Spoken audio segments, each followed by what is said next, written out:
Hi, and welcome to Sauntering with God. Welcome to your new life. Those of you that have been following my blogs and my podcasts, you probably are well aware that it's been over a month since I produced a podcast or a blog. And that's the reason I want to come to you in this one today.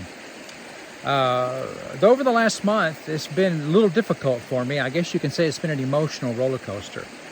I chose to call this podcast,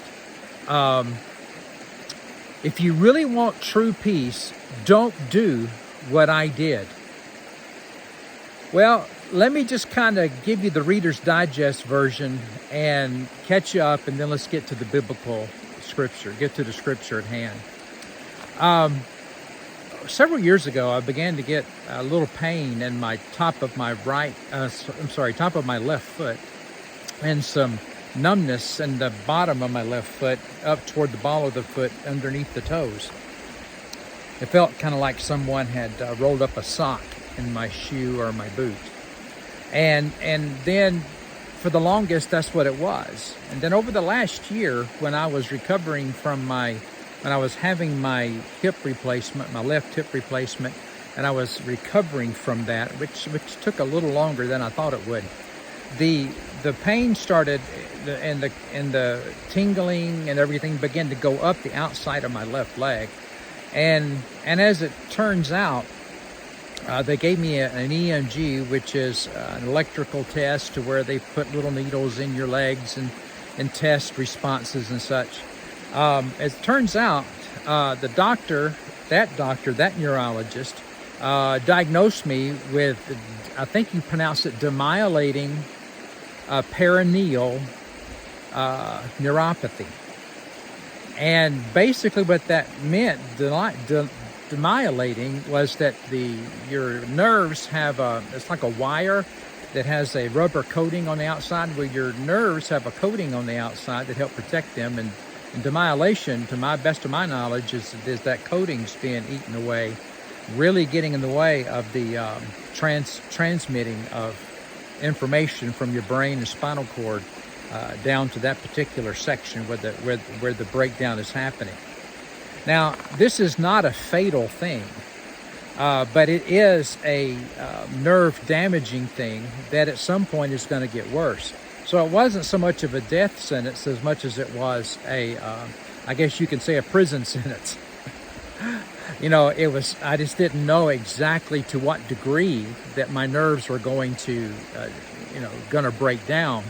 And where that became very difficult for me was that I had asked God if I could write a book. And I really believe he was asking me to do this. I was going to go to my top 30 trails. You guys know I love to hike.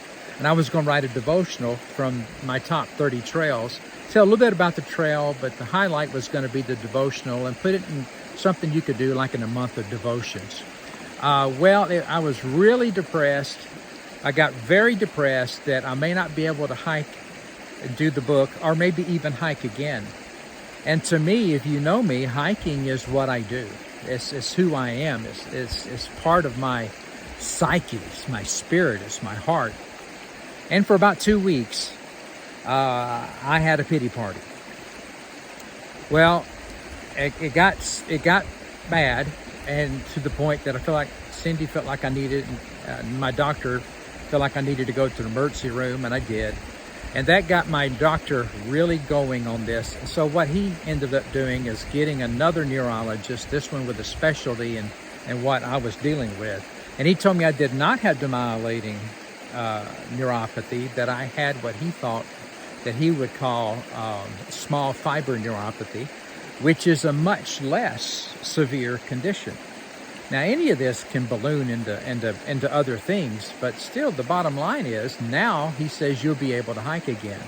So what I've been doing is I've been just slowly but surely building my strength, and now I'm gonna be hiking again. I feel like I will be. I've already gone on 2 or 3 hikes, and so the snow's melting from the high elevations of North Idaho, and so it looks like I'm gonna be able to write that book,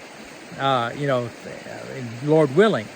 Now, I'm coming to you now from a place that's very, very aptly named. It's called Beauty Creek. Now, this is about 15, 20 minutes from my house. North Idaho is such a wonderful place. And this is a place where I like to come and pray and read the Word. But I want to get to go back to this thing about the pity party I was having. And there's something I realized, that Christ did come to give us peace. Now, I wrote down some Bible verses here. He did come to give us peace. In John 14, 27, he said, "Peace I leave with you. My peace I give to you. Not as the world gives do I give to you. Let not your heart be troubled, neither let it be afraid." And then in Matthew 11, 28 through 30, he said, "Come to me, all you who are weary and burdened, and I will give you rest. Take my yoke upon you and learn from me, for I am gentle and humble in heart, and you will find rest for your souls. For my yoke is easy and my burden is light." You know, Jesus, he embodied peace because he was the Prince of Peace. But I learned something. I learned something in this month of recovery from the weakness. You see, that's one of the real symptoms of this small fibromyopathy is weakness and fatigue. And it even got into my mind in the sense that my mind was even foggy and weak. And that's what caused me not to be able to do these podcasts. But since, those 2 weeks that I really had my pity party, I mean, God taught me a big lesson about peace. And here it is. Pity and peace cannot occupy the same place in your heart. It just can't. Peace is not the absence of problems. Peace is the result of letting God deal with those problems. And then thirdly and lastly, peace is found by living in the moment. In other words, peace requires a very disciplined mind. And does the scripture teach that? Oh, yes, it does. In Isaiah, for example, in Isaiah 26:3, he says, "You keep him." In other words, God keeps him, or keeps the man of God. God keeps us in perfect peace, whose mind is stayed on God, or stayed on you, for we learn how to trust God. So it's our mind staying on Christ that enables us to be able to experience this peace. And then in Hebrews 12:1, it simply says to lay aside the weight and the sin which so easily obsesses and destroys you, and run with endurance the race that is set out before you, looking to Jesus, who is the author and the perfecter of our faith. See, when he was able to look at the joy that was set before him, and the joy wasn't the cross, the joy was what was after the cross. The joy was in the victory and the resurrection and in the reigning that he will do. You see, we need to consider him who endured from sinners such hostility against himself, so that we will not grow weary and faint. And then Paul reminds us in Philippians 4:8 and 9, he says, "Brothers and sisters, whatever is true, whatever is noble, whatever is right, whatever is pure, whatever is lovely, whatever is admirable, if anything is excellent or praiseworthy, think about such things. And whatever you have learned, received, or heard, or seen in me, put into practice, and then the peace of God, which surpasses all earthly understanding, will be with you." You see, God's peace can keep our hearts. God's peace can enable us to go through anything in life, but here's the key. We've got to be concentrating on it. We've got to be willing to lean on Christ and trust in him. Now, I don't know where this is going to end up. I have no idea. This could be something that's very minor that causes me to make a few adjustments, or this neuropathy could turn into something that could really paralyze me in life. But I'll tell you this right now. You cannot have the pity party and experience Christ. And I know some of you out there have received so much worse news than what I have.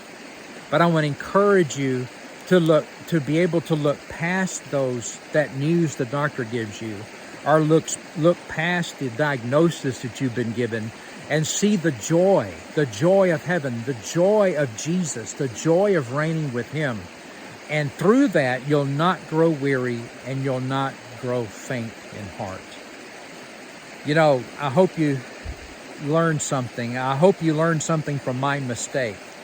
Don't do what I did and let pity run your life and ruin your life. Kick pity to the curb and put your focus on Christ and enable His peace to fill your heart. Since then, I've been getting stronger because I have not been letting this defeat me. I've been pushing through the fatigue and the muscle fatigue, which is still very much present. And no matter what comes my way, I am determined that I'm going to give it over to the Lord and let Him take care of my problems and let me deal with just the moment. Jesus made this statement. He said, how many of you, by worrying, can add 1 hour to your life?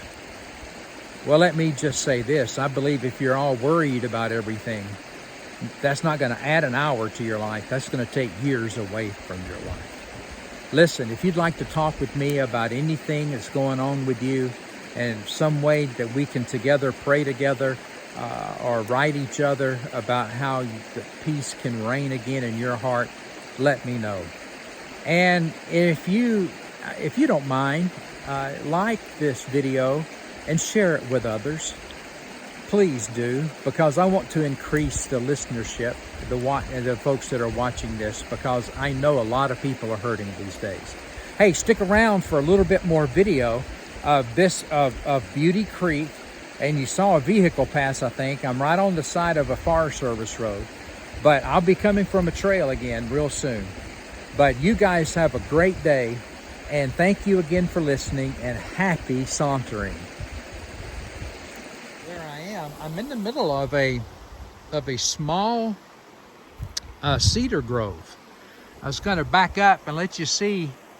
There's some pretty good sized cedars here. There's a big one there. And here's a bigger one here. Actually, that looks like 3 trees grown together. The blue chair is where I did the video from. But these are gigantic cedars, and they're probably red cedars. That's what's normally out here. But this cedar, small cedar grove, is really beautiful, and the area is dotted with these from, just occasionally through the woods. This is beautiful Beauty Creek. And folks, thanks for listening and watching the videos.